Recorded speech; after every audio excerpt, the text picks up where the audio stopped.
welcome to the Goldenrod Podcast, bringing you some of the latest and greatest Pokemon news and a few laughs along the way. As always, I'm joined by Pokemon enthusiast Conor. Before we begin, you can jump around the podcast by using the timestamps in the description below. Conor, how are we doing today? I'm not too bad. Do you introduce yourself in that intro? No, I don't. Bizarrely. You don't say, my name's Ben, I'm joined by Conor. You just say, I'm here. You're right. I'm gonna write that right now. So if you hear me typing, I'm Ben, and as always, there you go, live editing. Oh, you gotta love it. I can't believe it's taken me this many weeks to notice, but yeah, you don't introduce yourself.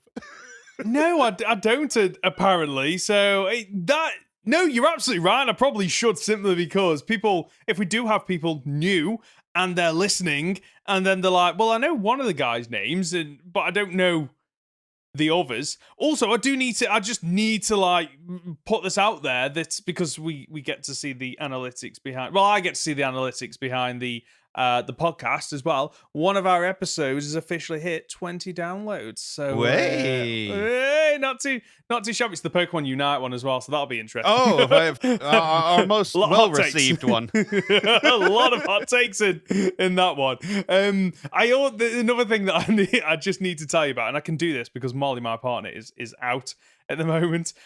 She's asked me to pull together a direction video to the wedding venue next Saturday for when we get married. So it's just literally, we drove out a few weeks back and she recorded in the car and the roads and driving down. So I pulled it together, a couple of arrows going turn right here, turn left here, putting some music, put a bit of text on the screen so everyone knows what they're doing. And then the other day I saw this meme on Reddit of, the Flash. Yes. The character. Yes, so it's the live action CW version, and it's basically the Grant Gustin, who plays Barry Allen, on a green screen, just running on the spot. It looks so bad, but it's absolutely hilarious. And one of them, it might be an outtake or something, is the camera's behind you, you can see shoulders, he's running, and then all of a sudden he turns with horror at the camera and he just squeals this high-pitched squeal. So of course I had to put that into the video of the car going down one of the straight roads, and Barry Allen just drifts over from the right over the car windscreen, over the bonnet, and he turns, he just goes, ah! And then disappears under the car. But the best part is, my future wife does not know about this. I showed her the version without any of the memes in it.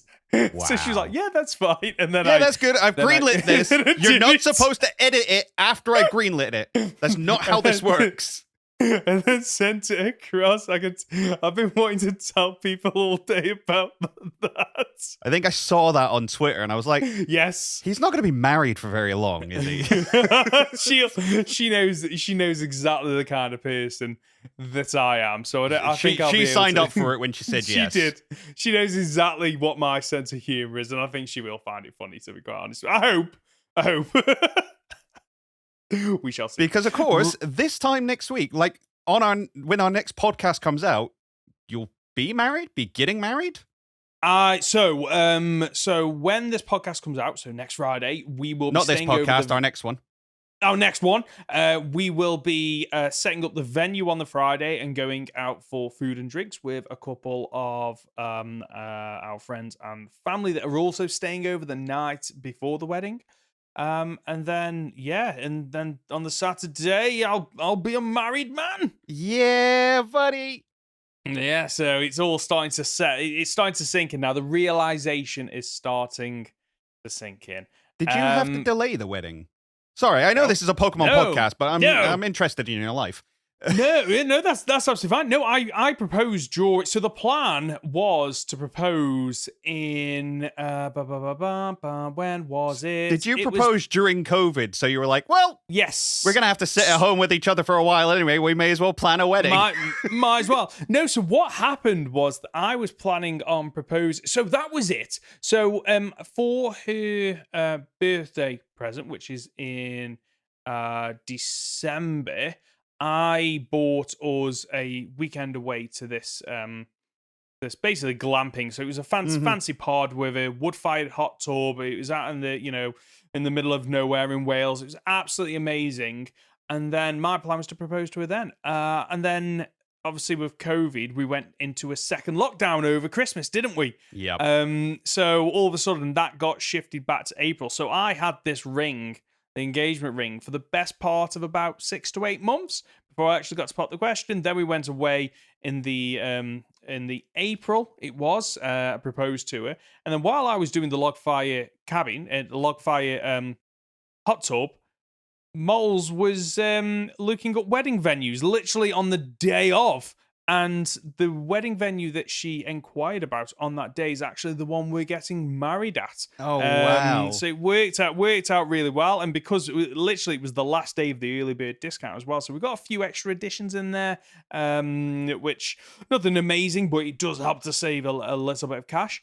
And then when we went in, it would have been June of last year to look at the venue, which was a building site, like literally a building site. It was a old-fashioned stately home that they had pretty much gutted.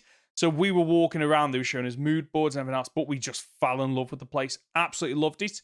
And then when it came to setting a date, we had the choice between August 2022 or August 2023.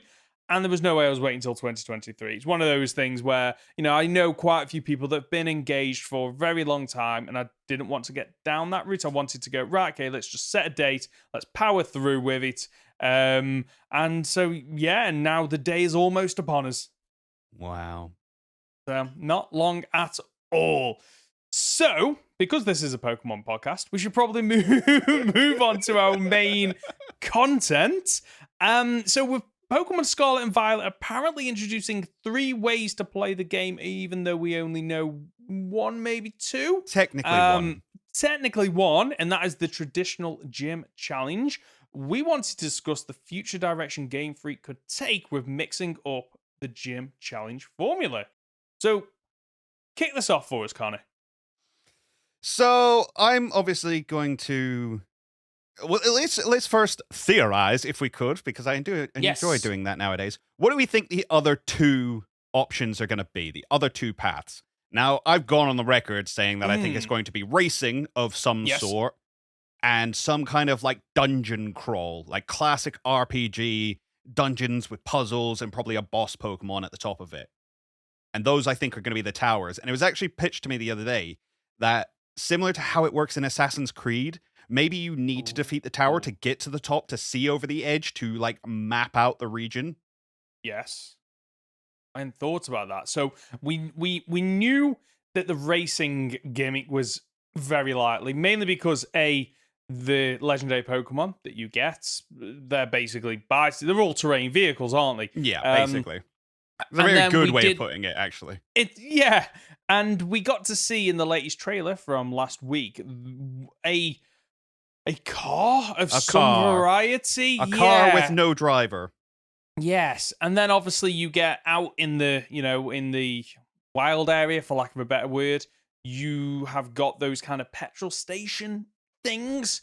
So everything seems to be pointing to that being one of the 3 ways you can play that game.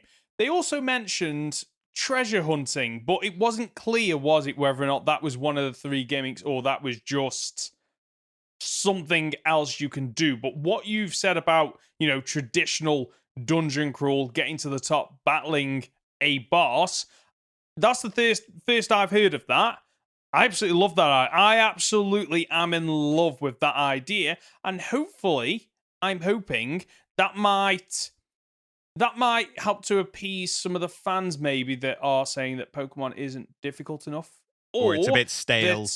Yes, and it's more of a linear path, because I like to think if they do take inspiration from old style games where it is a dungeon crawl, typically from the ones I've played, thinking back to Final Fantasy, the early days of Final Fantasy, you would end up going down corridors, getting into loads of random battles down there, only to get to the end and think, this is a dead end. Or, oh, this goes off in a different direction than I need to go. But I'm still going to go down this way because there might be treasure or loot at the end of it. So I love that idea. Plus, I'm almost convinced it doesn't matter, so I don't think you're going to have to be as kitted up to go into these dungeons as you would, say, going through a cave, like a long cave. You won't have to stack up on your hyper potions and stuff. I'm very convinced there's going to be some kind of crafting mechanic in here, and I think it's going to focus around cooking.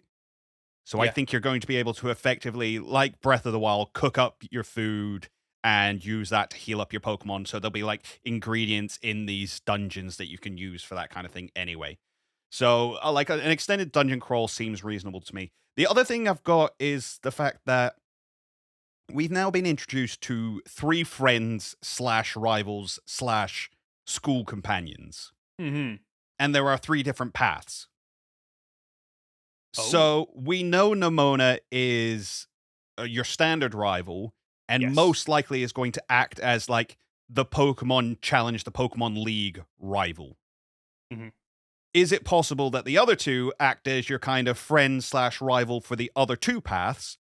It looks like Arvin, I think that's his name, the elder classman with his big yellow backpack is going to be like, he's the chef who we have seen in the trailer, like bend down with you next to a big purple flower that's glowing and stuff. So that strikes to me as like, okay, is that going to be like our dungeon crawl, tower kind of quest rival / friend / ally? And then you've got Penny, who is left with like the racing. And it's said in Penny's bio that she is, she's shy and she's constantly like missing from school, and she's very mysterious and keeps to herself. And it strikes me as like that girl is the head of a racing gang. Right. So I'm on board with that. Well, I'm on board with the 3 characters, and therefore, each of them have, lead you down one of the 3 paths that we've got. And this isn't the first time I've heard about, cooking potentially, appearing. We obviously had cooking in Pokemon Sword and Shield. And we've got, obviously, Pokemon Cafe Remix as well. Is the 3rd path potentially just a cooking minigame? Series of cooking minigames. Collecting ingredients and cooking. Just Cooking Mama with Pokemon. Yeah, pretty much. Yeah, just sorting out the Pokemon, whacking a Slowpoke tail, comes full circle back to Gen 2. I hope not. No, me neither. If I'm being brutally honest, I hope not. No. Why do you think Gamefreak have gone down this path of 3 options? Because and the reason I bring that up is because for the first 6 generations, we had the traditional gym challenge. And then they kind of went a different way with Gen 7, which was the trials. And I remember at that time reading a lot of articles about them wanting to mix up the traditional formula. Yep. And it's one of them that at the time I didn't really care for, but the more I have played Sun and Moon, the more I've gone, I kind of like this. I think it was a bit unpolished, maybe. It was because sometimes it felt like they didn't go far enough with taking it away from that traditional formula, because sometimes you would have to battle the Alolan trial captains, which basically were gym battles, weren't they?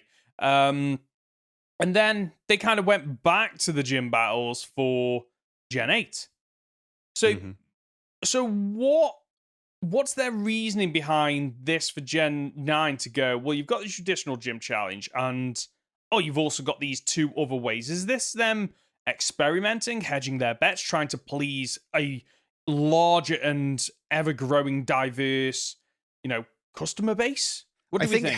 I think hedging their bets is a very good way to put it. I think as a company, because there's a lot of new blood coming through now. There's a lot of like younger staff getting older and sort of taking on more senior positions, and a lot of the senior staff are kind of not necessarily stepping down, but taking a more backseat role. So innovation is inevitable at this point. I think with a series as old as Pokemon, it's innovate or die. And that has been kind of screamed at them from their fan base over the last couple of years. There was a load of issues with Sword and Shield that people didn't like. They tried to take a step in Gen 7, but it didn't kind of go far enough, and people weren't that interested in it, and it's still rated as like one of the lower tier games by a lot of people. I think realistically, they've been trying to do new stuff all the time. Realistically, you go back to Gen 3, they had the contests. Now, Yes. this three route system is just saying, well, what if the contest could have progressed a story? Or what if there was a story that could have progressed by doing the contests, and you could have just done the contests? Yeah. I think they've tried to do this for so long, and Pokemon is a weird series. For a series that's all about evolution, it takes a really long time to actually evolve itself. And it's because, I've said before, Game Freak listen to their audience to a fault a lot of the times. And they're as you say, they've got this such a large fan base. They're trying to cater to everyone, but not mess with the formula too much. Yeah. And I think that's why they've kind of gone, well, hang on, Legends Arceus was a little bit different and people still liked it, but it still followed kind of the same basic thing. Okay, let's add this in, we'll add this in, and we'll see what people like. Because if they don't like it, it's fine. They can just stick to the normal gym challenge. That's there for them. They don't have to do all the rest of it. But if they do like it, then we have a direction we can take the franchise in the future that isn't cemented in gym challenge. You do the gym challenge. You do the 8 gyms. You beat the league. You win the game. That's it. Done. So I'm glad you brought up the Pokemon contest, because it's one of the notes that I've got here. Because I've recently played Omega Ruby and Alpha Sapphire. I'm pretty sure there's only 2 of the contest halls from the top of my head, maybe 3. Whereas I remember when I played Pokemon Sapphire when I was young, I played the hell out of those Pokemon contests. I loved them. They were so different. I loved the fact that, whenever you had a move, it had your traditional, you got tackle, and it was, 35 power and whatever accuracy. And then you could press one of the buttons, it'd be like, oh, this is a cute move, or this is a beautiful move. This is it's a cool move. It's a tough, cool. Yeah. It's tough, yeah. cool. Not words I meant. Tough move. It's a tough, cool move. I absolutely loved that. And I vaguely remember there was a lot more of the contest halls in the original Gen 3 games. But I might be wrong. That might be me misremembering. I seem to remember the same thing, and I remember them being out of order. Yes. So you'd kind of stumble along one, and it'd be like, oh, this is the super elite one. You can't do this until you've beaten all the other contest halls, and you come back here. And it added such an interesting reason to revisit cities. Yes. Oh, yeah, definitely. And they had the Pokeberry thing as well, didn't it? Yeah, the Pokeblocks. You blend the berries up. That was it. I spent hours on that. And just looking back, that almost feels like what we're talking about now for Gen 9, where you have other paths. That's where they could have potentially gone with that. Because that in itself, it wasn't like that was just a one and done gimmick in one of the areas. Like, they would have had to create so much extra work and coding for them in terms of, all the moves have different... Because... Basically, you've got an entirely different battle system working in that game where, if you use the same move or the same type of, cool move, you get less points, and what you do can affect the other 3 Pokemon, and what they do can affect you, and then at the end, whoever scored the most points wins. It is almost like, the traditional gym challenge of, you're competing with somebody to win first place, and then you can do it in multiple locations while you travel the world. And then, like you said, there's an elite hall, or the final hall where everything's the most difficult, which is basically the Elite Four. It does make you wonder whether or not they have, for the longest time, been trying different things to see what sticks, and either they haven't been assured enough that the fans love it, or that by the time the game gets released, they're already working on the next game, and, they're already working on the Pokemon, the Gym Challenge, all that kind of stuff. And therefore, it always just gets added in as an extra. So, for example, the Battle Subway is something that I never really played, but I'm pretty sure that's quite a expansive addition in Gen 5 as well. And then you only have to think about Legends Arceus as well, which, it still had the check marks. So instead of the gyms, there were the 5, whatever Pokemon they were called. I can't remember off the top of my head now. Noble Pokemon. Thank you for saving me there. And that did it in a different way, where it wasn't about a gym challenge, it was about actually completing the Pokedex. So there have been multiple times where Game Freak is looking at different ways to, give people the option to explore the games or explore the series in different ways using different systems. So I don't think it came as a surprise to me that they were introducing multiple ways to play this game. It felt very much like oh yeah, that seems like a natural evolution. I mean, if I bring it back to contests, I mean, the contests have been set up, at least in the anime, as a separate path since Generation 3. May was a contest competitor. Dawn was a contest competitor. Serena was a contest competitor. While Ash did the gym challenge, they traveled with him to do the contests. That's what they did. So it's almost been primed from a long time ago that, like, Pokemon battling is not the only way to exist in this world. And it surprises me that it's taken this long for us to finally take that on, to finally have that implemented in such a way as like, well, no, I can make the choice as to what I want to do. Because I don't know. It was all to do with triggers and following a storyline, and gyms were just the natural way that those triggers worked. Where those placements were for, like, we'll separate the story up this way. And as I say, the gym challenge, not the gym challenges, the island challenge was slightly different. We're talking about Alola here, yeah? Yeah, the Alola and the island challenge. It was slightly different. I don't think it was different enough. What? No, what? Okay. Let's, simply because we've kind of discussed Pokemon contests, and we've kind of mentioned the Alolan trials. Okay.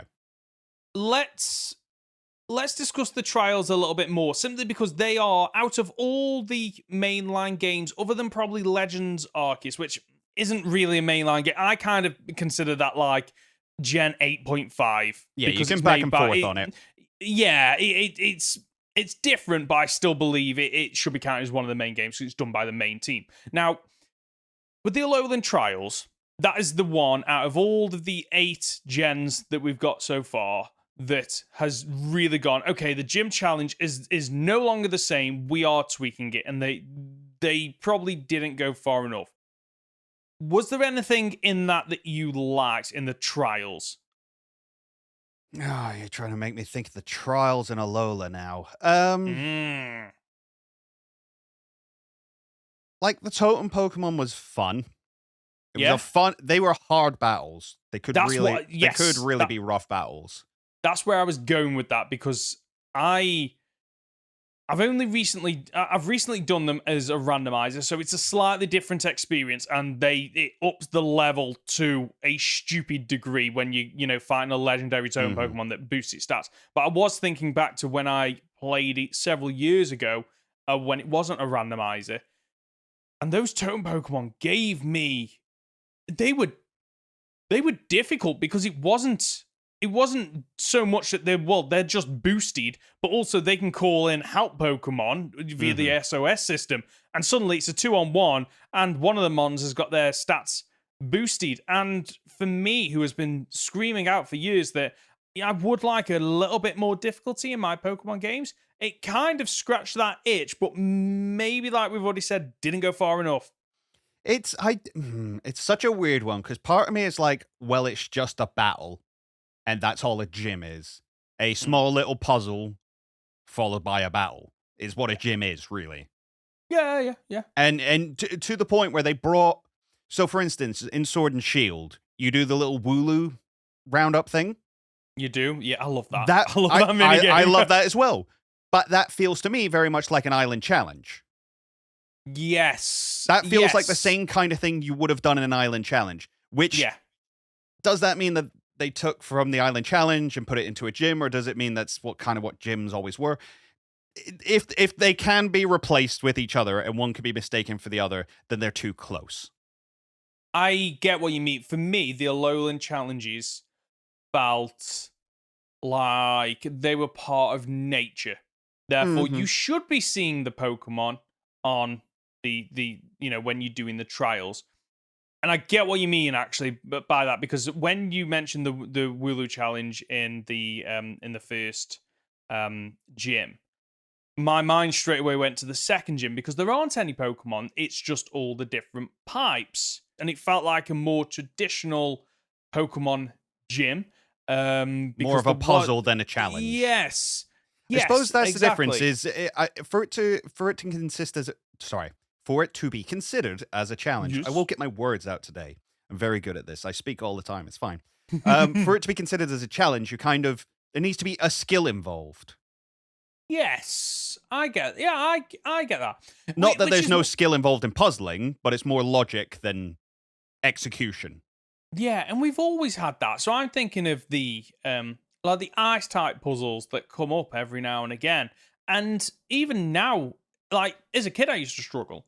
And even now as an adult, when I'm doing them in my Let's Play series, I still struggle with them every now and again. Like thinking about Price's gym or the final gym in Omega Ruby Alpha Sapphire, where you have to move across the tiles and make sure that you don't step on the same one twice.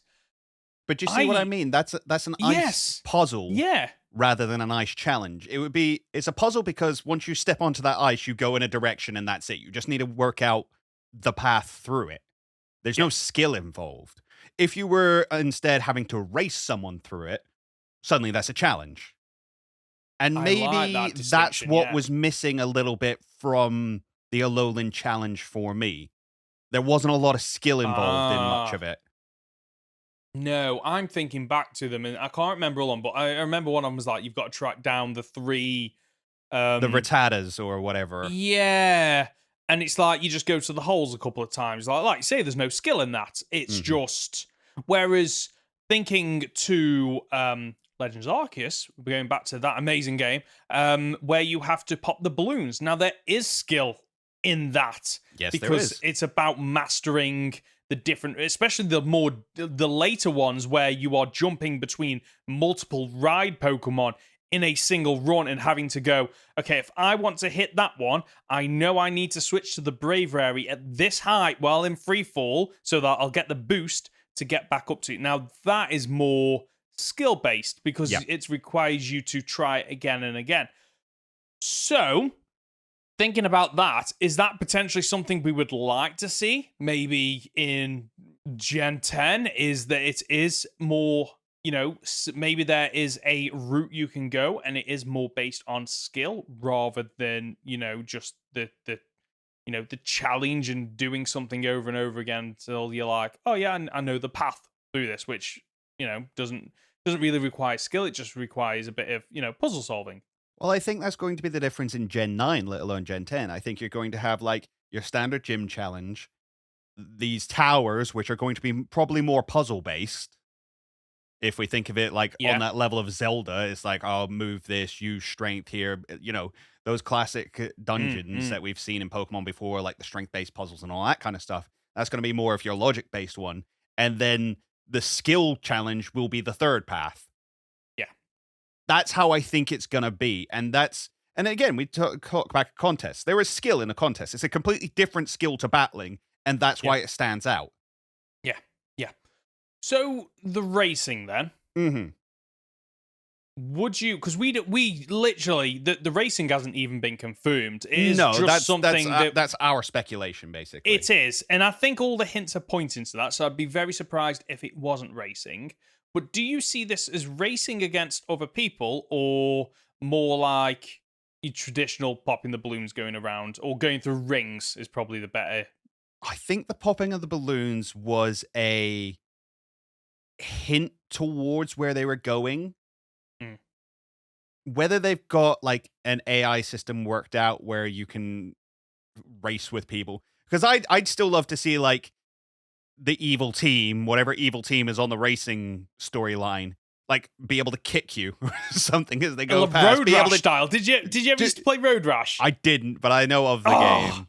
Oh, it's great game. For anyone that doesn't know, it was basically you race on bikes from start to finish against other racers, but you can punch and kick them off said bikes and pick up weapons to help you to do that. So there was a little bit of there was more aggression involved. So that'd be quite cool, especially if you could use Pokemon during the race as well. Yeah. If they, don't kick Pokemon, obviously, Well, but no. I would love the evil team to kind of cheat.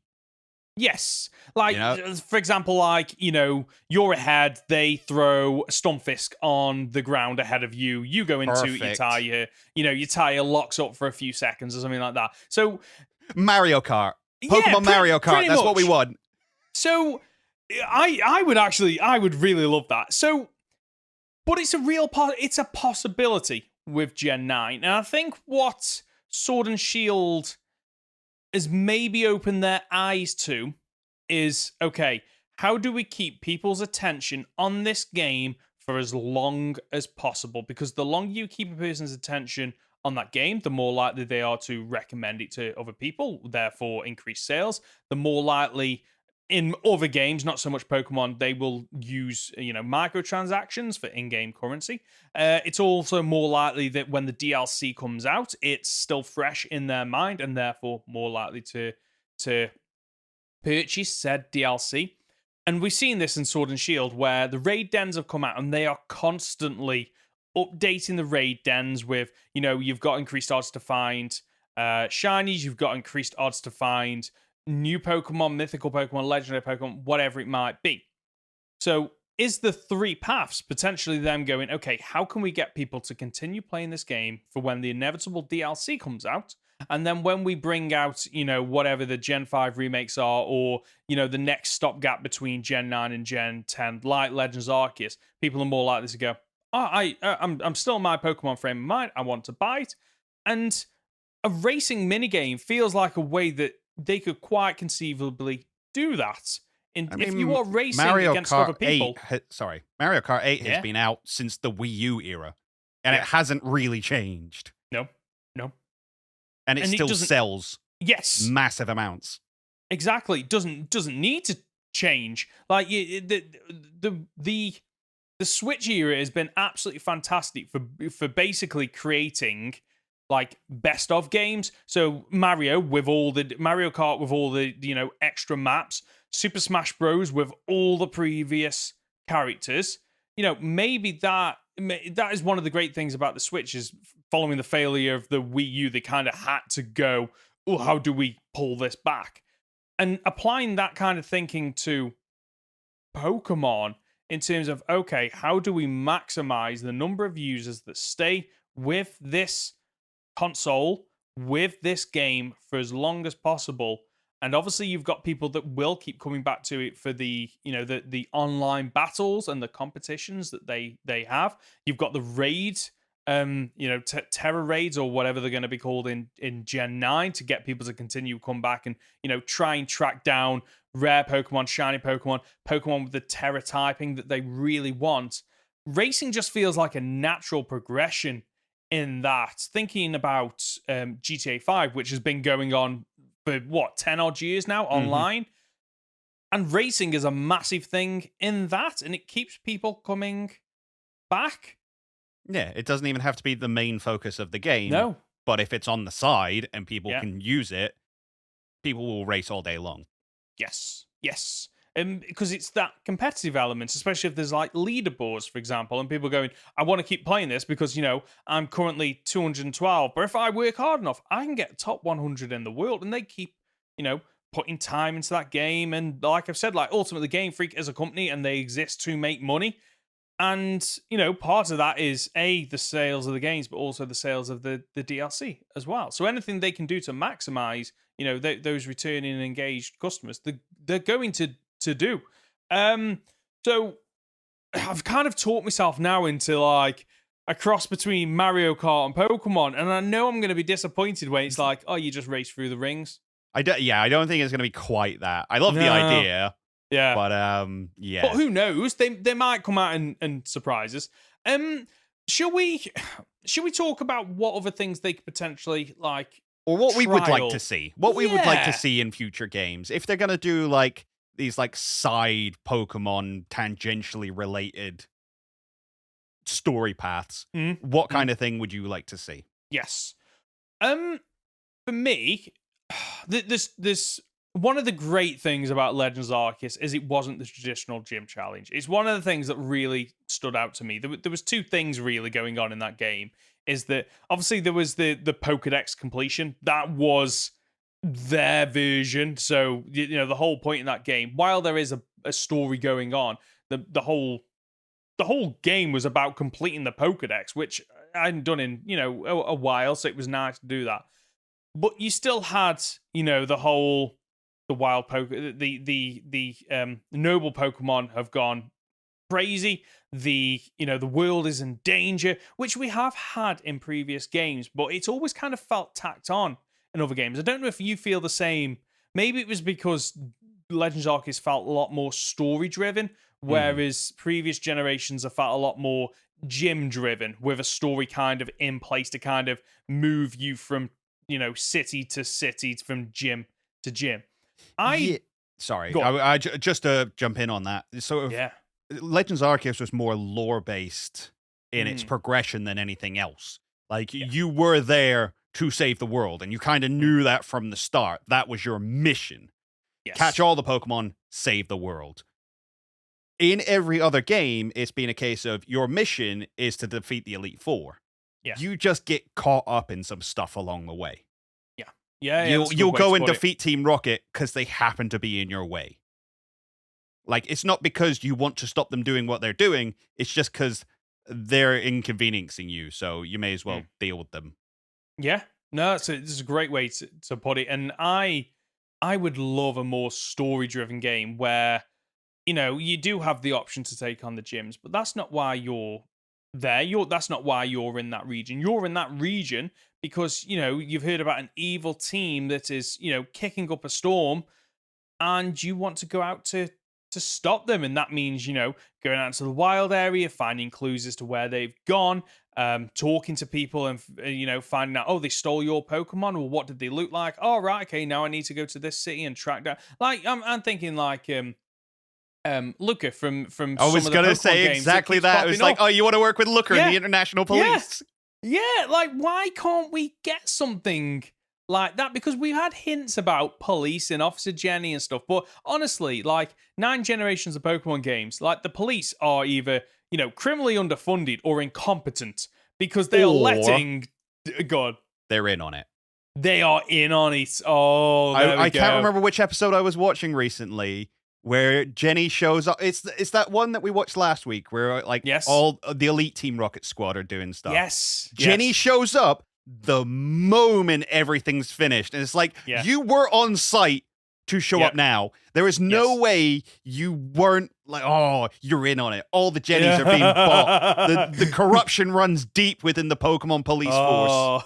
Could you imagine that as a game? Like, for children, and you just got all these people just backstabbing one another, the criminal underelite. For kids. The kids love that. They got to learn about that at some point.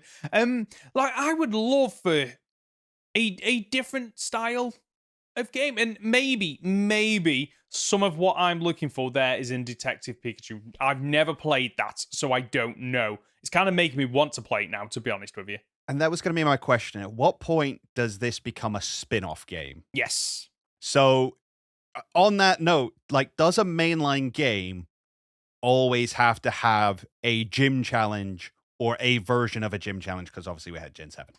Yeah, I think it does. I think they, and that's because they have gone down this route for so long that I think that is, if you are buying, you as a customer know that if you are buying one of the traditional games where there's 2 versions of it, you are getting some kind of gym challenge Elite Four. And that's what you signed up for. That's what you might be able to do other things on the side, but they might not always be, the way that you complete that game, or they might not always be, the main part of that game. I think if they're going to do anything as unique as Legends Arceus, again, it's not going to be a main generation game, I don't think. That's fair. I've also just really thought, just bouncing off your idea now, I'm really excited for this. It's like international police game that we're not getting. But, like, have you ever read the original manga? I haven't. It's one of those that I want to because I know it's a lot darker. It's probably so good. It's so good. Like, it is darker, and that's probably the thing that people will always say to you. It's like, oh my god, an Arbok gets cut in half. And it's like, yeah, there is that, but it's actually just full of really great characters and really great lore. And you know how, like, Giovanni is a gym leader, and they use the gym as, like, a backstage or a front, for Team Rocket. Yeah. There are other gym leaders who are members of Team Rocket as well. Sabrina's one, isn't she? Sabrina and Lieutenant Surge, and Blaine used to be. Right. See. But Blaine made Mewtwo and put his own DNA into Mewtwo, and it all goes... It's so good, and it's so wacky, and I love it. But there's a purpose to it, because you get the badge boost. In Generation 1, you get the badge boost for, like, earning the badges. So having control over the gyms and the badges that give boost to Pokemon literally makes them stronger. So that's why Team Rocket have these people sort of planted. That's why they have this influence in the gyms. Like, the story makes so much sense. So you could have an international police where you're investigating this evil team, and you realize that the corruption runs deep, and actually a bunch of the gym leaders are on the evil team. Oh, I love that. It's one of the frustrations, I think, sometimes with me with the Pokemon games is that sometimes the story isn't deep enough. It's kind of, I'm just a typical mustache twirling bad guy. Like, you meet somebody in the first, couple of cities, and you're like, they're the bad guy. They're the ones that I've got to beat. They're the ones that I'm going to, that they're a rival, but they are ultimately working for the bad guy. There's no mystery. Like, the closest I can think to a mystery that we've gotten is, sorry, that's probably a bad way to phrase it. Like a surprise or... The Volo twist. Well, not just that, but Volo, Benny, who is suddenly, Wally's ancestor is a ninja, but then also the Commander... turning on you. Turning on you and going, actually, we don't trust you. Like, it's no coincidence that, the sky opens up, you fall through it, and then you just happen to be the one that can quell all these noble Pokemon. Like, no, we don't. You might be helping us, but we don't trust you. And, that game...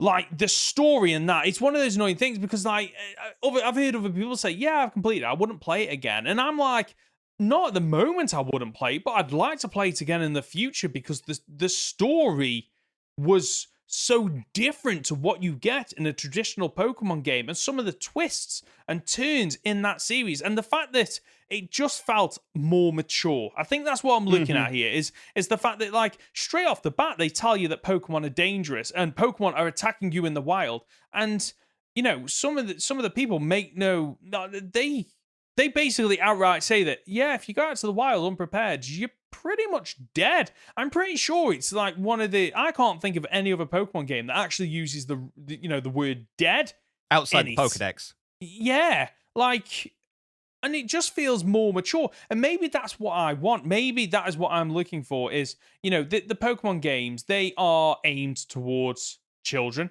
But that's not their sole audience anymore. And maybe, me as now an adult, maybe I am looking for things that are a bit more mature themed in the Pokemon games. That's the thing. Like, sorry, I keep cutting in, but I just go for it. It's do you ever get into conversations with someone and it's like, that's a really good point. If I don't say it to you now, I'm going to continue this conversation in my head and ignore what you're saying. Yeah, go for it. Go on, lay down. Mature themes doesn't always have to be dark either. There are really mature characters in Legends Arceus. For instance, you got Polina and I can't remember his name off the top of my head, but the guy from the Diamond Clan. And the fact that they are effectively like your Romeo and Juliet couple. They are not supposed to be together, but they work together and they really like each other and they're great. And I love them. They are fabulous together. They are. And then you've also got Polina and Irida, who like have this relationship where it's clear they used to be friends, and then something happened, mostly to do with the Growlithe and the Arcanine dying and things like that. So you've got the dead dog in there, so maybe it is a little bit dark. But the fact that they then spread that out to, well, their relationship fell apart and one became a leader and the other one doesn't necessarily resent her for it, but she definitely feels like she's resented for it and maybe resents herself a little bit for the way she's dealt with that situation. And it's like, that's beautiful. The fact that you can have these character interactions that are a little bit deeper, that are a little bit more motivated, and it doesn't all have to be said aloud. It doesn't have to be stated, this is how I feel about so-and-so, this is how they treated me. It's all subtext, and that's what I feel like a mature story is. It's lots of subtext, lots of characters with their own individual motivations interacting with each other. I love that take. I absolutely love that take. And like you say, the thing that stood out to me is it doesn't need to be dark. Some people equate those two things as being the same, and that they are not. And I don't think I ever want to see Pokemon go down, a dark deconstruction of, the Pokemon, they slice one another in half, it's dead and all that. Like, for me, that I wouldn't enjoy that. That's not for me. But the mature themes and going, okay, as an adult, these people feel a lot more like when you play the Pokemon games, it's almost like everything is viewed from a child tinted lens of, it's all this world, the evil bad guys are all evil, but they're not going to do anything that bad. They're just, it's fine. We'll let them off with a smack on the wrist at the end of the story. It's okay. They're just being mischievous more than anything. I don't want that. I want to be able to, play a game and go, okay, that was a bit heart-wrenching in places, a bit of an eye-opener, and it made me feel things that, the traditional Pokemon games didn't, because they did explore things that aren't in the traditional Pokemon games. But I digress. I don't think we're going to get that in the main generations. No, maybe not. But I want to see it. So I've only got one other note here in terms of, other ways to play. And the only reason I'm bringing this up is because more and more people, I'm hearing this from more and more people, from more and more Pokemon YouTubers and people that enjoy our content, is a style of play that is around gym leader defense, where you play as a gym leader. Okay. And I personally don't get how that would be entertaining. I don't see how that could keep my attention, because the closest we've gotten to that is, trying to keep your champion title, crown, whatever, in Alola, where whenever you beat the Elite Four, you are challenged to a random, member of Alolan that tries to take your crown. And I always remember going, okay, I do like the fact that, there's not a, it's not like when you replay any of the other Elite Four and it's always, it's always blue at the end of it. It's always Steven Stone. They're just that bit stronger. It is like a different team to come at you. But I couldn't see myself just in that gym going, okay, right, so it's now another trainer with these Pokemon.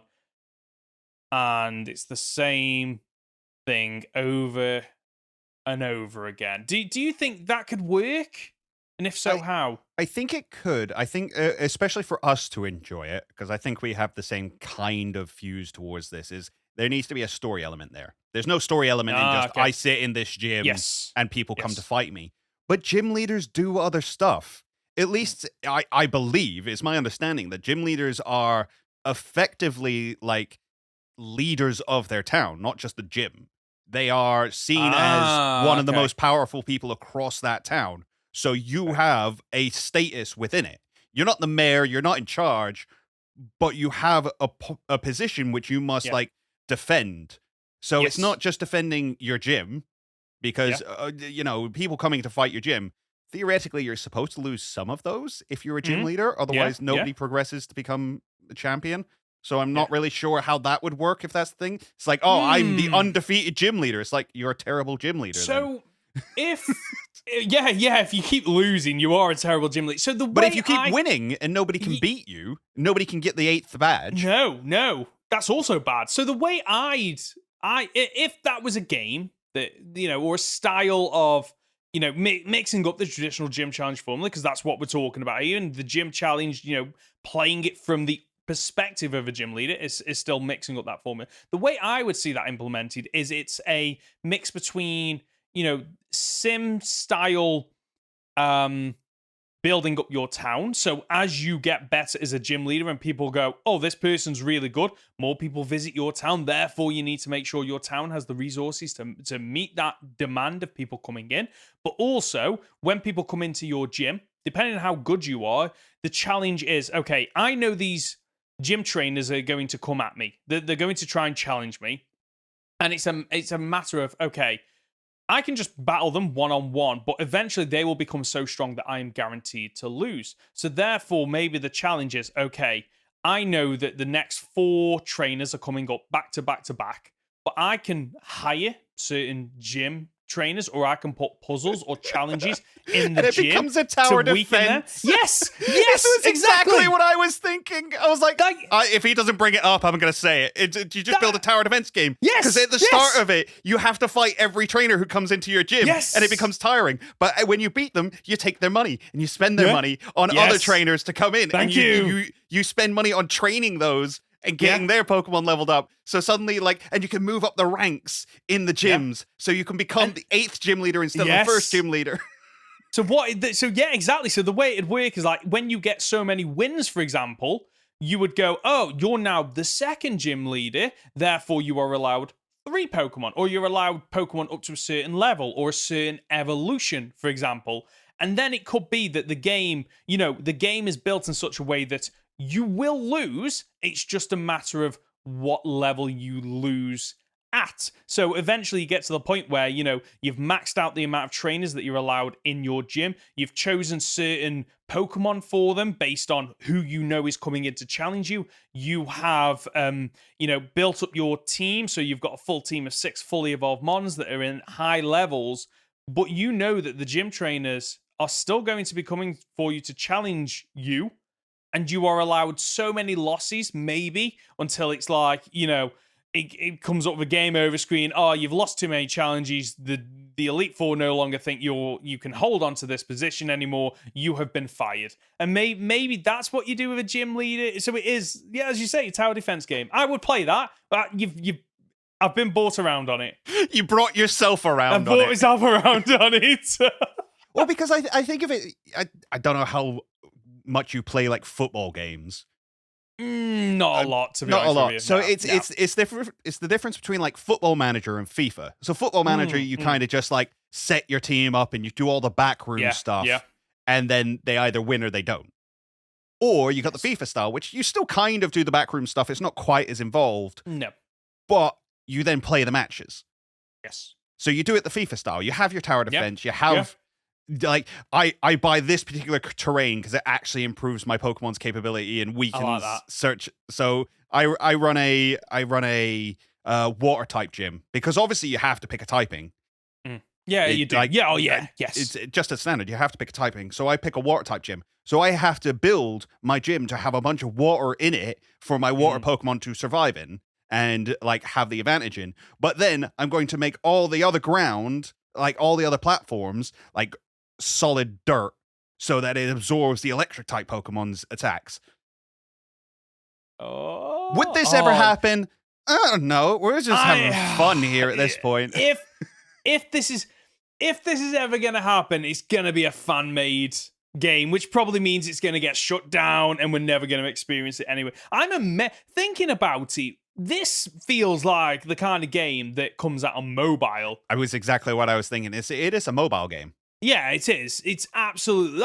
I would play the hell out of this. And I know there'd be microtransactions. Doesn't mean you have to pay money. I'd be okay with it. I want this now. It'd be microtransactions to speed up. Yes. Oh, yeah. That would be. Yes. That would always be. You need to rest or pay 5,000 coins and you don't need to rest or watch this advert. Which you can buy coins to get this upgrade. Or you can just battle trainers and actually play the game. Yeah, that sounds about right. Have you got anything else that you want to? Honestly, nothing that's going to compare to those two. No, I think that's quite nicely wrapped up that that discussion. I absolutely love that. Okay, let's move on to our weekly Pokemon Journeys episode discussion. For those of you that are new to the podcast, basically we watched 3 episodes of the recent Pokemon anime and just have a bit of a discussion about them. Up first is episode 26, which is Splash Dash and Smash for the Crown. And my first note for this is, what is this episode? Amazing. What is what this episode is? I told you were gonna love it. It's just, I'm just gonna say, I know I'm jumping ahead. I'm just gonna say this. Like, the episode ends, and we're only halfway through, and it goes into the second episode that is just only ridiculous. Slightly related, and yes, absolutely ridiculous. So let's start with the first half of the episode, because it's a lot more of an episode. There is some story to it. There's something going on here. So the episode starts with, that's it. Starts with Jesse and James hanging out, and the Pelipper entering with the rocket prize machine, and they want to spend the episode training. But then it jumps back to Ash and Go. Yeah, well, they kind of set up... there is an actual term for it in theater that I will not be able to tell you because I did not study theater. Is it but the idea... Chekhov's gun? No, not Chekhov's gun. Okay. So they are acting as kind of the narrator, kind of as a third party. They speak to the audience. They are both a member of the audience and within the play itself. A Greek chorus is coming to my head, but I don't think it is that. So moving on.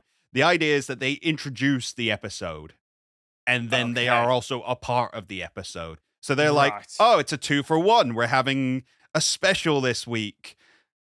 What's it going to be? It's going to be about Magikarp, and it's going to be about Slowking. Oh, I didn't pick up on that. I missed that. Okay, right. I thought that was just them doing their usual Team Rocket hijinks and haha, look at us with a comedy relief. I missed that. Okay. You see it a lot in Pantos. Okay. Oh, you do. Yes. So it's a Magikarp high jump competition. I just love the stupidity of this. And straight off the bat, when they announced that, I was like, well, I know where this episode is going, because only recently Go caught a Magikarp that seems like it was built for this competition. Or so I thought, because what has Go done to this Magikarp? In the couple of days he's had it, it has just swollen. Yes. And I because it comes out of the Pokeball, and I'm just like, okay, why? What's happened? But obviously the whole point of this is to give us a training montage of some kind. Following a video by the current Magikarp jumping, champion, and suddenly everyone's got 6-packs. Yep. Magikarp's got a 6-pack. Ash has got a 6-pack. Go's got a 6-pack. And seeing a 6-pack on a 12-year-old animated child is very disturbing. I mean, yeah. I was just like, what is this? just bask in the just absurdity of it all. That's what this episode requires of you. Just sit back, turn your brain off, and just enjoy the flashy lights. It felt very much like a traditional Japanese anime where it's like, I've not even been using 100% of my power. And it's like, that doesn't make any sense. It doesn't make any sense. I think that is a direct reference to those old anime. It's Rock Lee taking off his anklet. It's Goku taking off his weighted gi. And it's it's funny that you say that, because that's exactly what happens with Magikarp. It's been wearing a metal crown to weigh it down. And it shows you the 2 champs trying to carry it away. And one of it does its back in, just to show how ridiculous this weight is of the Magikarp. And you see that laughter, the fact that you can't even tell the story without wetting yourself. it's just... This episode is amazing. It might be... And I think somebody commented last week when I said the Magikarp was going to come back and you were going to enjoy it. They were like, this is my best, non-episode. I think it was Intrepid. I'm pretty sure I've not long seen that comment. But Yeah, so then they go gets to the final, and Magikarp, just waits there while the shiny Magikarp from the competitors already in the sky, and then Go sends it into space. Magikarp reaches orbit using Splash. Escape velocity has been achieved. It's just in space. And what I loved about this is Go actually loses because the Magikarp has to return to the platform. Yeah, it loses on a technicality. It does, which I absolutely love. And then, so we're like, okay, right, Magikarp's gone. They even thank it for its time and send it on its way. It's like, I guess it's gone now. It's gone. And did you catch the music at the end? The lyrics? No, I missed it. It's really faint in the background, and I've got it written down here. So totally pathetic, unreliable, around the world, super weak. Obviously referring to the poor Magikarp that's been sent into orbit. And I was watching this episode going, what is this episode? Oh, it's done and dusted, only to be, suddenly realize, oh, that was only 10 minutes of the episode. We have a second part of the episode. Which is somehow even more ridiculous. It is. And my first thought was, okay, this is 2 filler episodes. They had 2 different things that they could use to make half an episode, but not enough content to make a full episode. And I am going somewhere with this, but we'll come back to that at the end. So tell us a little bit about the second half, Conor. Well, it starts with possibly the best song to ever exist in Pokemon. I used to think it was Lugia's song, but no, the reggae-style slowpoke song might be my favorite thing of all time. It really just came out of nowhere for me. I'm just sat there watching it going, what world am I living in? What's happened here? How does this slot into, the last episode where it was a battle between Mega Lucario and a Dragonite, and now we're into this with Slowpoke and Slowking, and Slowpoke's tail's just falling off. And then the implication of Ash is eating one, because the Slowpoke tail falls off, and then all you hear is Ash go, yummy, and then you turn to look at him and he's eating something. He's eating noodles. It turns out to be noodles, so it's not Slowpoke tail. But then a Slowking comes up, I'm like, okay, this is interesting. Who is also eating noodles. Also eating noodles. And wants more noodles. Yes. And then the headpiece, is it still a Shalder? A cloister? I don't know what it is at this point. Comes off and lands on Ash's head. Only for us to be dropped with probably the biggest piece of Pokemon lore in existence, that the Shell can control other humans and Pokemon. Does it control them, or does it, as it's stated by the Pokedex, make them ingenious, but also want to protect the Slowpoke? They become, whoever the crown lies upon becomes the king of the Slowpoke. Right, okay. I just didn't know what was going on. I was getting such Yu-Gi-Oh! Vibes from this, Yu-Gi boy. I was getting such Yu-Gi-Oh! Vibes. We've had Dragon Ball Z in the first half and Yu-Gi-Oh! In the second half. And then I've got a note here that just says, I'll reiterate, what is this episode? This hijinks as Go tries to remove the shell from Ash, and Ash King, for lack of a better word, attempts to. I don't know what Ash is trying to do here. There is a straight 2 minutes where the crown just swaps heads. Yes. Between Go, Ash, Pikachu, and Scorbunny. And it just goes backward and forward, and they all kick it off one another and electrocute it and do whatever. And it's just like. It just goes, I'm Ash King, I'm Go King, Pika, Pika. Oh. It's like, okay, all right, I guess this is happening. I have no control. As I say, I will sit back and watch the flashy lights and go, ha, ha, ha, ha. Pretty much. But there is actually a connecting plot point between these episodes. There is. Explain. Which is the Magikarp from the first half of the episode that launched into orbit crashes back down in exactly the place that they are. on top of the crown, which somehow gets back onto the Slowpoke's head, who has been walking around as a Slowking without its helmet on, which spins me out as well. Yes. Because, like, if it's said that if a Shelder lets go of a Slowbro's tail, it turns back into a Slowpoke. But this Slowking was able to walk around with a crown of a noodle cup and remain a Slowking? And it was fine. Yeah, I guess. And then, so many questions, none of them answered. And the last thing I think from the episode is the Magikarp champ from the first half of this episode turns up at Jesse and James's base, and this sequence with Jesse and James is the same sequence as it is at the start of the episode. Where they open the door for the Pelipper. Yes. I was just like, wait, what is this episode? And they just slowly close the door on him. I loved it. Absolutely loved it. Oh, this was just a crackpot of an episode. Is there more like this to come? None that stick out to me from memory. Okay. Nothing to this extent from what I've seen. Okay. That's just... Anyway, let's move on to episode 28, which is called Toughing It Out. Episode 27 is Toughing It Out. Is it? Yep. I've got it wrong. You're right. That's it. I have failed as your podcast host. I will move the crown over. Brought it back. Does that make me the monarch now, if I wear the crown? Sure. Would you like to be the monarch for an episode? I would love to be the monarch. I will defeat Leon and become the monarch. Oh, see, segues. I could do them too.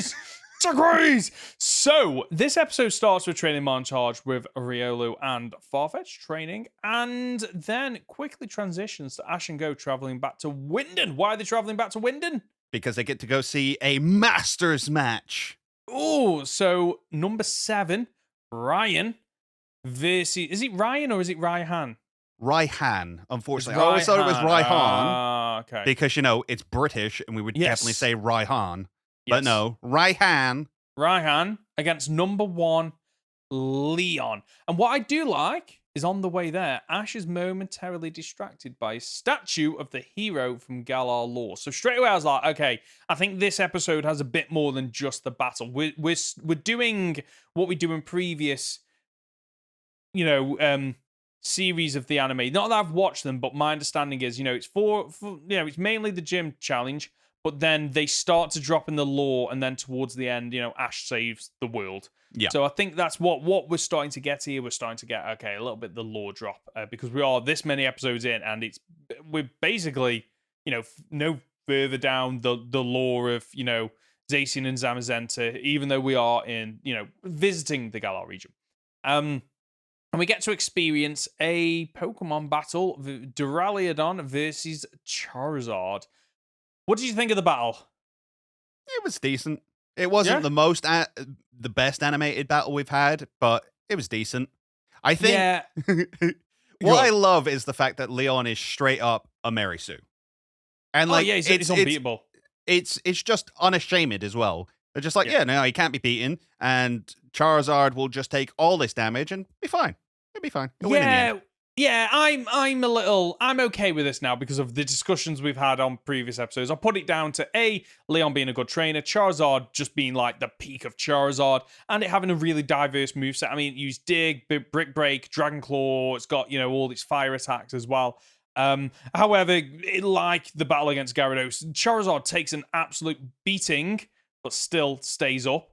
One of the highlights for me was when Duraludon Gigantamaxes, we get the gym battle music from Gen 8. Yeah. I just absolutely like that for me is what, like, peak music in Pokemon. Like, up there in easily probably top 3, battle themes or just music in general. Absolutely love it. Random thought I had off the back of this episode, watching this match as well. I don't think Ash will beat Leon at the end of this series. I think he will get to that match. Yeah. I think he will lose that match. Yeah. I think Pikachu will take out Charizard. Yeah. But then maybe his Dragapult comes in and cleans up. But so it won't be a case of Leon loses. but Leon will sweat for the first time and actually have to, like, worry. Yes. Yeah, so because after the previous series, not that I've watched it, I want to go back and watch it, actually. You know, Ash oh, I've not my mic! Ash won the Alolan League. It's one of those things where, as content creators, you always have to go bigger and better. But the problem with going bigger and better is eventually you have nowhere else to go. Yeah. And where do you go after Ash? If he beats Leon, he's number 1 in the world. Where do you go from there? Yeah, he starts defending his title, which... Yeah, which could work. But it almost feels like maybe, you know, Ash almost gets there. He's now recognized as, you know, Leon's equal, which in itself is just an amazing, you know, accolade to have. And then the next season in Gen 9 is him going, I need to go out into the world and explore a bit more and just try to become a better trainer, because one day I will go and I will re-challenge Leon. Maybe that's where we go. Who knows? I don't know where they're going to go. The fact that, you know, we've had 27 episodes so far, and, you know, Ash has come close to losing someone to the point where I'm on the edge of my seat thinking, this could be the one where Ash actually loses. And imagine if Ash doesn't lose up until Leon. Like, what a smack in the face that will be. Just in a, oh, okay, you know, Ash isn't invincible. He's not. Like, look at Leon's age and experience compared to Ash's. Who knows? Back to the episode now, though. I was counting the amount of Dynamax attacks because I want to know whether or not they break the three attack. Yeah, it's 2. It's 2 attacks each in this, which makes me wonder if they're saving it to like a big fight where, you know, Pokemon uses 3, then has to revert, and then because so far all we've seen is you know, Dynamax Pokemon versus Dynamax Pokemon, whereas in the games you don't always have to do that. You can Dynamax at a completely different, you know, part of the battle compared to your opponents. Are we perhaps going to get that? Who knows? But during the battle, I absolutely love this. Well, at the end of the battle, Ash just calls out Leon in front of several thousand people. And Leon's like, yeah, all right. Hey up, hi, Ash. Good to see you. Thanks for just, you know, calling me out in front of all these people. Ash just like, he has no filter, does he? He's just like, yeah, I'm going to challenge this, guys. I'm going to just shout it here and now. And we finally get an appearance by Chairman Rose. Yes, we do. Yes, we do. So we're surely getting more of him, right? Later on, we've got to. So again, I think it's light spoilers, but the end of this season covers Sword and Shield. That doesn't surprise. I don't consider that a spoiler. It just, I kind of knew that's where it wouldn't surprise me if literally we get a lot of beat by beats of Chairman Rose wanting to save the world, releases Eternatus, Zacian and Zamazenta come to stop it after Charizard and Leon fail to beat it. It wouldn't surprise me if we hit beat by beat.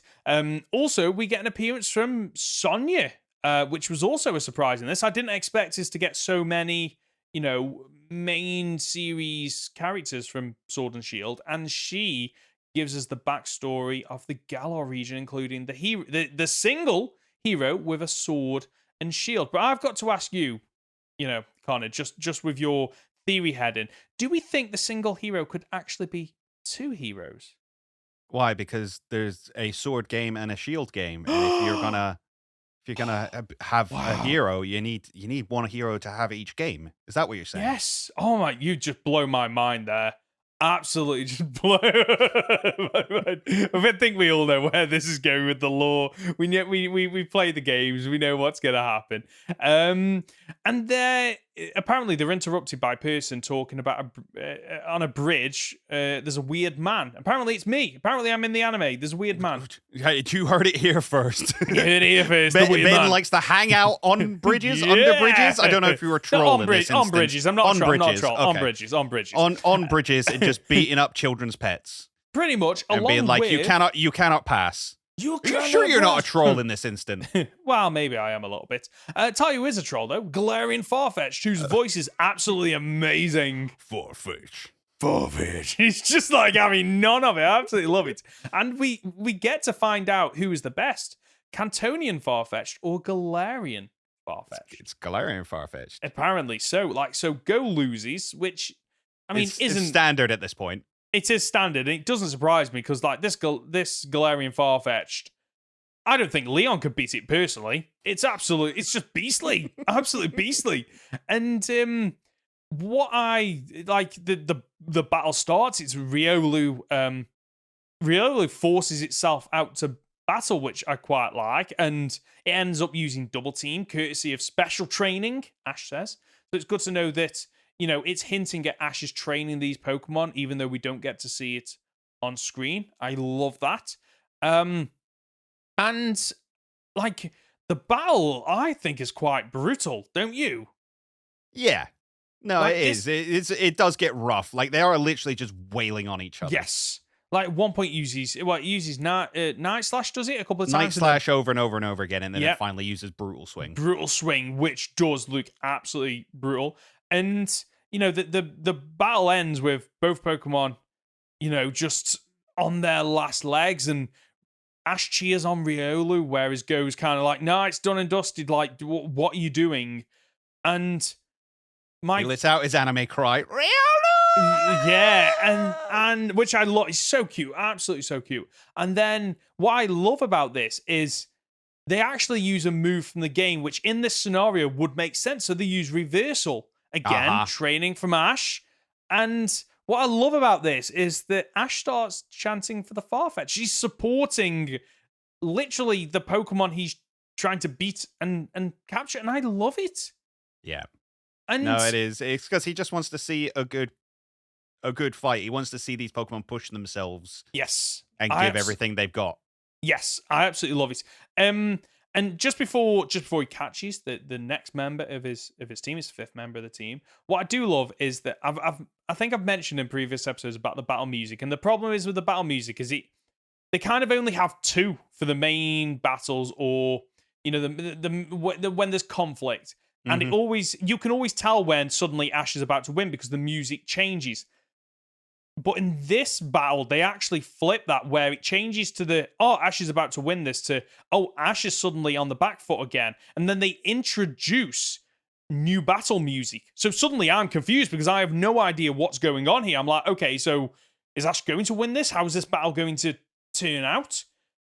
And I can't remember what the battle music is like now, but I'm glad they're introducing these little variations on the music so that when it pops up again in further battles where Ash has to beat somebody to progress up the rankings, I'm not going to be clear whether or not Ash is going to lose. So I'm all on board with that. I love that.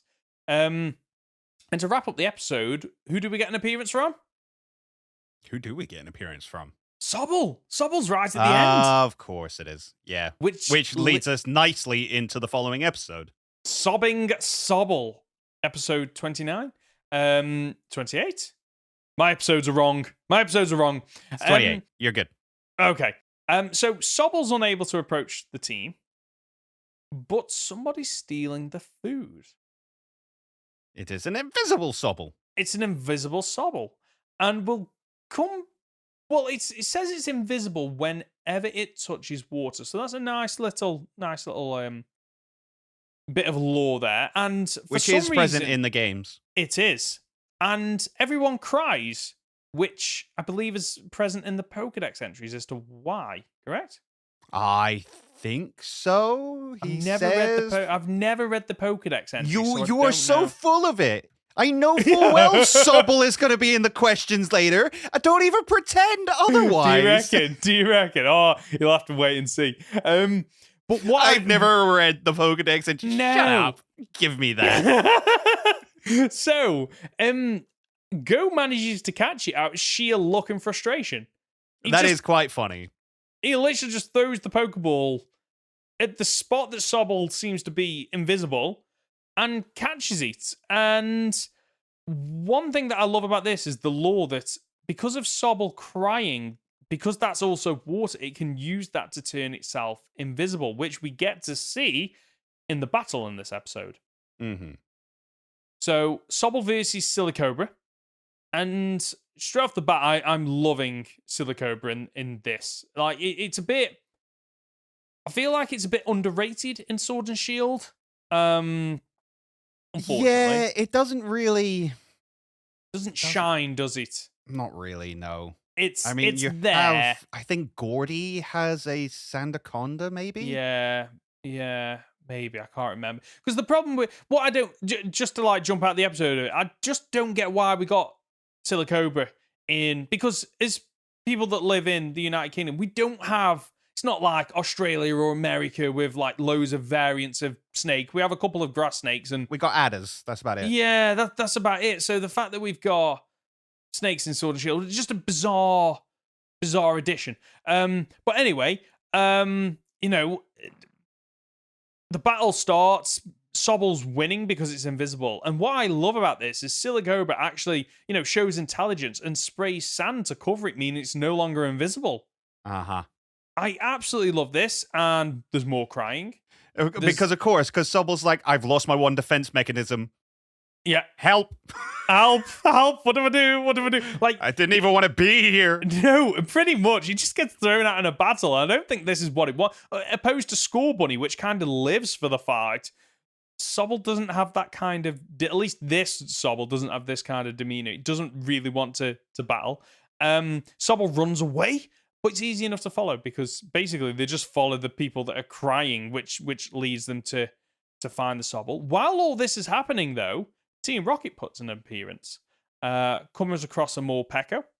And yes, finally the Team Rocket sidekick of this series. So I love the fact that they're confused. They don't know what this Pokemon is, so they got out their version of Rotom, and Rotom basically isn't feeling it today. It just literally refuses. Is like some Morpeko. Oh, whatever. And I'm just going to say, honestly, aren't we all like that Rotom? I just want to give it a cuddle, like poor little thing. And the Jesse and James's subplot leads them across Sobble, which of course leads them to Ash and Go, and it's time for another Pokemon battle. And Jesse and James get a really good pairing. They get Magnezone and Almaldo. Are they a good pairing, or are they just good trainers? Like, they don't play fair. No, they don't. They say what you want about Jesse and James. Like, this series has really shown that actually they do know how to battle to some degree, and they are able to battle with a wide degree of Pokemon. Whereas in the original anime, when they literally always used to use Arbok and Weezing, their attacks became predictable, which I think is why they lost a lot of the time and they became a bit of a punchline. Whereas in this, there have been episodes where they for some time go toe to toe with Ash and Go. Mm-hmm. And in this one, they technically win. They do. I mean, they basically torture the kids as well. But sure, Magnezone basically uses. Is it supersonic? Yes. Yes. So it uses supersonic, and everyone is just struggling. Sobble's been captured, but it manages to become invisible from is it the sweat of running? Is it running so it when it pulls the bars apart, the bargain basement bars of this cage, yes, which I love. It starts to sweat, and that turns it invisible. Absolutely love that. And then Sobble manages to make everyone cry, including the Magnezone. And I love the fact that it hovers over Amaldo's face. And then it's like, Jessie actually says, who knew those were your eyes? Referring to, like, she thinks the head plate, the two red parts on the head plate are its eyes. And then, like me growing up as a kid looking at that sprite, I used to think that. And I thought the two wiggly bits on the top of the head were the ears. I don't know if anyone else thought that. I think I worked out eventually they were the eyes, but yeah, it is very confusing. It is, but it's good to know that they they're aware of it. They're aware of it. Exactly. I love that. And how do they win? Well, Go just happens to have goggles with them as Mr. Mime's been preparing onions. So I was like, oh, okay. That was one of the things. It was like, that feels like a pull. You didn't like that is the opposite of Chekhov's gun. That was not set up at any point. No, because it could have been. It could have been in the couple of episodes before with Mr. Mime around the house, and yeah, they could have set it up because that would have worked. Because like this isn't the kind of episode where you have a Chekhov's gun multiple episodes in front. It's like if it gets introduced in the episode of at the very start, doesn't it? Because it's a child, anime, and it hasn't really. It's one of those series where you can just pick up an episode wherever. It's not serial to some degree. There's an overarching plot, but it's not like every episode is linked. So they could have why at least. Didn't they, for instance, at the start of the episode, have them make the curry and have them chop onions to put in the curry? Oh, my eyes are watering. Well, you should always wear goggles when you're cutting onions. There you go. Done. It's done and dusted. 45-second to a minute long. That's it. Yeah. That's all you needed. Exactly. And the episode wraps up with Molpico returning again, and I was expecting this to join them, but it basically knocks them away with its dark form. So is that Molpico coming back at some point? Not to the extent of, say, Beware did.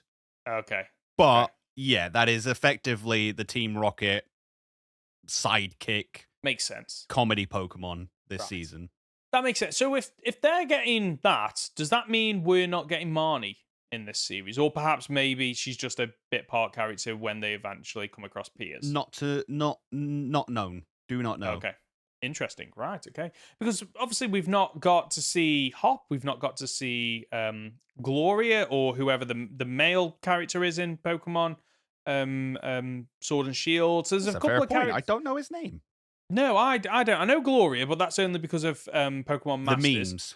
Oh, right. Oh, and the memes. I forgot about them. Yeah, the memes. I forgot about the memes. The Scottish lass before it all came out. Yes, I forgot about that. But by the way, I don't know if you've heard that, like, Pokemon Masters, some of the voice acting, that is, like, phenomenal. Like, grade A, that's exactly what I expect to hear. For the first time, I heard Hop in Pokemon Masters, and they have just gone for, casting call of traditional Cockney British He's accent. a Londoner, isn't he? Yeah, and it's just like, oh my god, I just heard it. I was like, what was that? It just really took me out of it. But yeah, so that wraps up the episode. Anything else you want to add, Conor? You happy to see Sobble? Because Go now has 2 Galarian starters. Which is interesting because he's getting them rather than Ash. Yeah, which I'm okay. I'm actually okay with that because then it means that Ash isn't scripted to have 6 Pokemon, 3 of which are the starters, 1 of which is Pikachu, so you only get 2 others. So I'm okay with that because it allows them to flesh out Ash's team a lot more with different varieties of Pokemon and a more competitive team. If he was to get 1 of them, I think Scorbunny would have fit his personality quite well. But I'm okay with Go having those Pokemon. In terms of the order of Pokemon, like, they kind of started high with Scorbunny. Scorbunny's my favorite out of those 3. And then the other 2, I'm like, I could take or leave either of them. They don't really appeal to me. Scorbunny's the only one out of the trio that appeals to me. So I wasn't that, like, when Sobble came in, I was like, oh, okay, that's cool. But I honestly didn't expect to see Sobble or Grookey outside of, maybe just little cameos here or there. So I'm confident we'll probably get a Grookey at some point as well to round out the trio. Yeah, I believe so. And the thing is, it's like Ash doesn't need starter Pokemon anymore. No. Because he's not a starter trainer. He can take on the freaking Dragonites. He can take on the mischievous Gengars. He can take on the really strong Galarian Farfetch'd. He doesn't need to deal with starter Pokemon anymore. He's beyond that. Go needs to start with the starters, basically. Yeah, spot on. I love that. So, Conor, are you up for playing a game? All right, can you start with Sobble, though? That's all I ask. Hold on. Oh, this guy's getting ahead of himself. First and foremost, for any new listeners, in front of me, I have 3 Pokemon with 3 Pokedex entries each. But Conor, can you spot the fake entry? So, the first Pokemon, you think it's Sobble? I think one of them is Sobble. Okay, interesting. So, the first one is actually Moltres. Really? Okay. Yeah. So, this avian Pokemon has a fiery demeanor. Few Pokemon can approach it because of its fiery plumage. I think that's how you pronounce that word. Plumage. Second Pokedex entry. There are stories of this Pokemon using its radiant flame-coat wings to light up paths for those lost in the mountains. And the final Pokedex entry. This Pokemon's sinister flame-like aura will consume the spirit of any creature it hits. Victims become burnt out shadows of themselves. I want it to be the first one because it uses the word fiery twice. It does, yes. So I'm going to say the first one. Oh, spot on. Well done. You got it right. Oh, massive mistake on my part there. Not proofreading my work. So well done. You are 1 for 1 so far. The second one. This is the run, guys. This is the run. So the second one is Articuno. So the first entry, a legendary bird Pokemon that is said to appear to doomed people who are lost in icy mountains. Second Pokedex entry. Articuno is a legendary bird Pokemon that can control ice. The flapping of its wings chills the air. As a result, it is said that when this Pokemon flies, snow will fall. It's the third one. Oh, okay. Third one. Articuno can control ice at will. If it stays in one location for too long, the area will become covered in a layer of permafrost. Oh, okay. Hang on.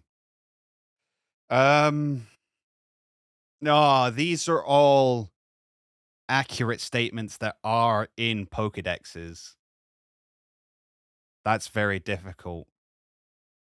Okay. That's very difficult. Right. The Doomed Mountaineers. I know that one's true. I read that one. Okay. Can I get the other two again? This has never happened before. No, can I have the other two again? Okay. Articuno is a legendary bird Pokemon that can control ice. The flapping of its wings chills the air. As a result, it is said that when this Pokemon flies, snow will fall. And the other one, Articuno can control ice at will. If it stays in one location for too long, the area will become covered in a layer of permafrost. Okay, so I'm pretty sure there is something about Articuno flying and creating like snowstorms with a flap of its wings, which is what the second one is saying, but not in so many words. The third one is the one I don't... it sounds right, but I don't remember reading it, whereas I remember reading something at least along the lines of the second one. So either the second one is too close to an actual Pokedex entry, or it is an actual Pokedex entry, and it's the third one. So I'm going to go with the third one. You're right. Yeah. 2 for 2. Well done. Oh, is this the run? Is this the run? I'm actually rooting for you now. So, can you guess what the third and final Pokemon is? Is it Sobble? Is it Sobble? No, it's Zapdos. Oh, it is actually Zapdos. It is actually Zapdos. So, the first Pokedex entry. This Pokemon has complete control over electricity. There are tales of Zapdos nesting in the dark depths of pitch black thunderclouds. Second entry. When its feathers rub together, they produce a crackling sound like the zapping of electricity. That's why this Pokemon is called Zapdos. And a third and final entry. This legendary Pokemon is only seen when there are black thunderclouds present. It is considered a bad omen for people lost in the mountains during a thunderstorm. Right, I am less confident about this one, but I don't think there has ever been a Pokedex entry that says that is why this Pokemon is called.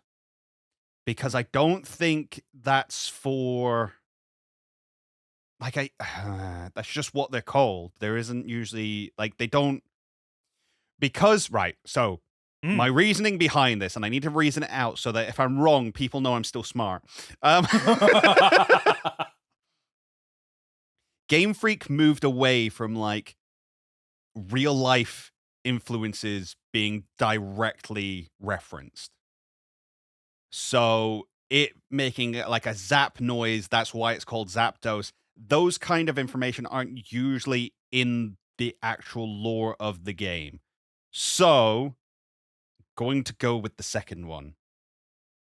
I'm afraid it's the third one. There is a Pokedex entry for each of the trio of birds that ends with, that's why this Pokemon is called, and then whatever the name is. The third one, which was about people being lost in the mountains, Bad Omen, Thunderstorm. That's an Articuno thing. That's a fake one because the two others do have Pokedex entries for being lost in the mountains. Zapdos has no Pokedex entries whatsoever. Because Zapdos doesn't live in the mountains. It usually lives over the sea, just in the thunderclouds. Unfortunately. So that's the reason why I included the third one about the mountains. I thought, right, because then hopefully you'll be like, oh, well, the mountain ones were true in the previous one, so they're true in the third one. So unfortunately... I got hung up on something I thought was... well, unlucky. So the streak continues, but I have no doubt that you will eventually...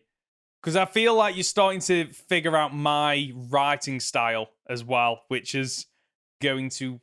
I'm also starting to read more Pokedex entries. That's what this has driven me to. Just in your spare time, you're reading Pokedex entries. Don't judge me. I'm not judging you at all. Your level of commitment is appreciated. Absolutely appreciated. Shall we move on to letters and comments? Let's do it. Okay, so just the one this week comes courtesy of Discord. You are put in charge of the region and new gimmick for Gen 10 of the Pokemon franchise. Where do you base the region off, and what is your new battle gimmick? Have you got any ideas straight off the bat? Because that's two separate things going on there. So for a region, I've always really wanted like a Mexico region. Okay, yeah. Ever since we got Ludicolo, I just want a Mexico region. Okay, I like that. Ludicolo would just fit so well into that, obviously. But I could see Mexico working, and I think there'd be a nice variation of Pokemon as well. Mm-hmm. What about a gimmick? That's a difficult one because coming up with a gimmick is not easy. What have we had? We've had evolution, we've had typings, we've had moves.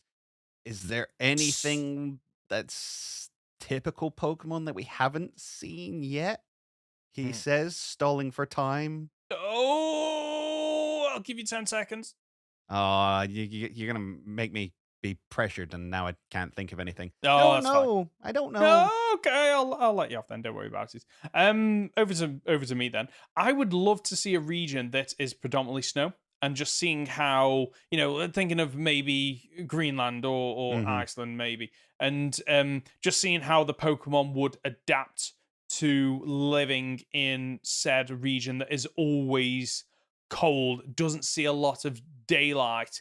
In terms of a gimmick as well, what I'd probably like to see with a gimmick like that is perhaps a return of the day-night cycle, which influences the heat of the region, and all battles are double battles because Pokemon need to stay together to keep warm, and how that would play into that. So I'm thinking of the abilities like Fur Coat and stuff like that would give Pokemon an advantage maybe. And maybe the gimmick around that is, you can give Pokemon, abilities that make them more suited to the weather, but also that have an influence in battle, maybe. Yeah. Something a little bit different, maybe. So I'd like to see terrains take more of a play. Yes, I know we have things like the fairy terrain and electric terrain and stuff like that, but I mean like actual, we're fighting on rocks, we're fighting in the water, I have an advantage here. Yeah. Maybe, for instance, you've got like Kingdra has swift swim ability, so it's faster in the rain, but it could also be faster if you're fighting in the ocean. I love that. Something like that. So like where you fight is just as important as what you fight. And then when you do online battles and stuff like that, you can maybe, I don't know if you could alter the terrain. There'd be moves that altered the terrain. That would be a thing that would happen. Yeah, because you could, obviously there are certain moves that already alter the terrain in to some degree. So for example, Pokemon set out Rain Dance, and therefore, it goes from a grassy area to, okay, now there's water, which means surf's powered up. But also you could do it on, like, if you're on a ground terrain, a Pokemon uses surf, and suddenly there's a more water on it, which therefore powers up water Pokemon. You use eruption, and suddenly there's lava everywhere, so the heat rises. So yeah, I like that. I like that idea. That'd be quite nice. So battle terrains is your gimmick. Okay, love it. If you've got a comment or question, you can reach us by leaving a comment on our podcast on YouTube or by emailing goldenrodpod@gmail.com. So, before we depart, Connor, what have you got going on lately? So I have just released a video talking about the possible third legendary for Pokemon Scarlet and Violet that is related to terrestrialized Pokemon. Ooh, okay. Good. This was good script. I like that one. I like that. Is that the one that's just come out? Yes, it is. Okay, I've got it on my to watch list, so I'm going to watch that tomorrow. So I'm looking forward to that. What about yourself? So a couple of things. I can't remember if I mentioned to you off screen or actually in the podcast, but I've done a video for 15 minutes to prepare to take on the Elite Four in a randomized ROM, and their levels are boosted by 50%. So I'm pretty much finished editing that. So I'm not quite sure whether that's going to come out. It's probably going to come out between my two collab series. So the one that I'm currently doing with Tommy around the Mega Ruby Alpha Sapphire Cage Lock with custom forms is coming to an end. We've got 2 episodes to record for that, including the final fight, and I'm nervous as anything. So he tried to have me help him cheat with that today, by the way. Oh, go on, tell me more. No, he wanted to evolve some Pokemon that could only be evolved by trading. Oh, that's cheeky. He's a cheeky. Oh, I asked if it was okay, but it didn't work. Did it not? For some reason, he traded his Pokemon across, and it just didn't evolve. Oh, it's because it's custom form ROM, so I got a feeling it is different. There are certain issues with using custom forms. So, for example, PK Hex you cannot use whatsoever, otherwise it turns the Pokemon back into their original forms. That doesn't work, but I will be picking this up with Tommy, no doubt. I asked if you were okay with it, and he was like, "Yeah, no, it's fine." I was like, I bet he did. If you weren't Tommy Lou, I would believe you." I absolutely love that. So I'll pick that up with him. And that's the show for this week. If you've gotten this far, you're just a top dollar on you. We've got people commenting top dollar gang on YouTube and in the Discord, and I absolutely love it. It's a hashtag. We're going to get it trending eventually. Connor, where can we find you? You can find me on my YouTube channel at Captain Fidget or on Twitter at CapFidget. Perfect. And I'm Ben, and you can find me as Professor Hoeing on Twitter, YouTube, and Twitch. As for the Goldenrod Podcast, you can find us on the usual platforms. Search for Goldenrod Podcast on YouTube or on your usual podcast app. Leave a like on YouTube or a 5-star review if you're listening as a podcast. We'll be back next Friday for another week of Pokemon podcast content. See ya!